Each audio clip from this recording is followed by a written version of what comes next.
उतार वयामध्ये Prabhakar पणशीकरांना heart attack आला होता आणि त्यांची बायपास सर्जरी करायची ठरली.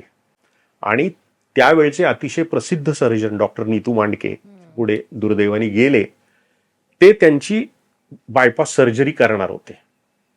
स्ट्रेचरवरून पणशीकरांना ऑपरेशन थिएटरमध्ये नेत असताना मांडके आले आणि मांडक्यांनी पणशीकरांना धीर दिला पेशंटला, की तुम्ही काही काळजी करू नका, हे ऑपरेशन मी रोज भरपूर ऑपरेशन करतो, छान होईल तुमचं सगळं, अजिबात टेन्शन घेऊ नका तुम्ही. आणि पणशीकरांचं उत्तर होतं की डॉक्टर इथं वर काय लिहिलंय, ऑपरेशन थिएटर. थिएटर आहे ना, तिथं मला काही होणार नाही.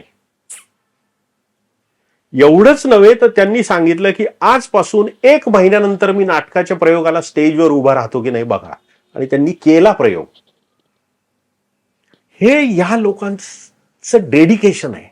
ज्या गावामध्ये जायला रस्ता नव्हता अशा गावांमध्ये जाऊन पणशीकरांनी नाटकाचे प्रयोग केले, म्हणून आज त्याची फळं आम्ही खातोय की मराठी प्रेक्षक नाटकाला येतो.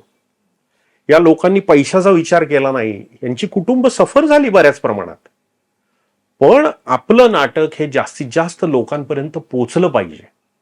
कुठल्याही सोयी नव्हत्या, सुविधा नव्हत्या, सवलती नव्हत्या. बसनी प्रवास, वेळोवेळी खाणं पिणं, चांगल्या दर्जाच्या राहायच्या, कुठेही मंगल कार्यालयात उतरायचं, रात्री 2 वाजता 3 वाजता प्रयोग संपल्यावर मिळेल ते जेवण जेवायचं.